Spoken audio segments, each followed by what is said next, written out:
supposed to be the designated driver. The defendant decided to drive drunk. Because the defendant drove drunk, Vanessa Sullivan is dead. September 24th of last year was Vanessa Sullivan's 21st birthday. She did what any 21-year-old does when she comes home from college on her birthday. She went out with a couple of friends.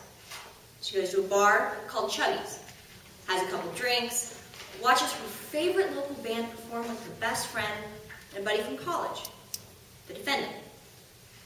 You're going to hear today that the defendant was supposed to be Miss Sullivan's designated driver that night. But he got to the bar at 2 p.m. He started drinking. And he did not stop there. Drink after drink after drink, until his friends got there at about 7 o'clock that night. They sit down to watch the band, and he orders more drinks.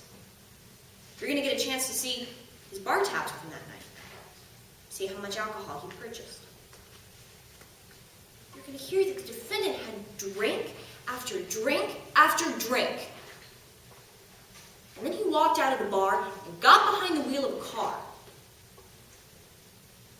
But he wasn't alone. He got behind the wheel of a car with 2 young girls as his passengers.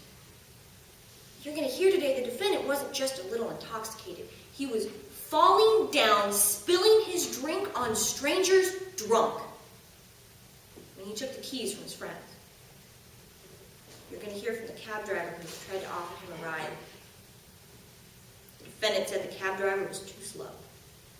So he gets in that car after all those drinks with these 2 young girls and speeds out of that parking lot. Fishtails on his way out. But it didn't stop there. He speeds down a dark, unlit, curvy road in the pouring rain, swerving after all of those drinks. You're going to hear that when he hit the turn on Canyon Road, he swerved one too many times and lost control of the vehicle, going 66 miles an hour. Because of all those drinks, he could not regain control of the car. He crashed into a pole and a tree. The defendant was lucky enough to walk away from that accident. Vanessa Sullivan was not. As the people in Midlands today, it's our job to prove to you beyond a reasonable doubt that the defendant was driving under the influence. Because of the risk that he took that night, because of the extreme, heedless disregard he showed for the value of human life, he's guilty of murder. You're going to hear today that because of the defendant's choices, instead of celebrating with their daughter, Vanessa's parents got the phone call that every parent fears. That Vanessa's mother arrived on the scene of the accident to see the paramedics put her only child in a body bag.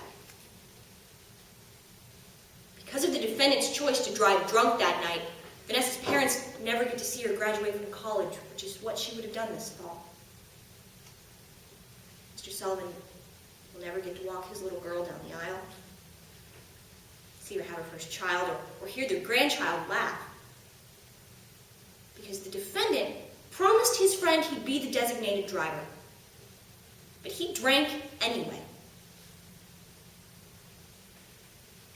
The defendant's choices that night are why Miss Sullivan is no longer with us. The defendant chose to drink and drive.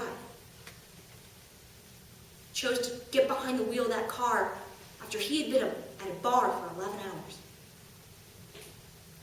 Because of the defendant's choices, that's why my co-counsel is going to ask you at the end of today's trial to find the defendant guilty of driving under the influence and murder. Because the defendant was supposed to be Miss Sullivan's designated driver. But because he drove drunk, Miss Sullivan isn't here.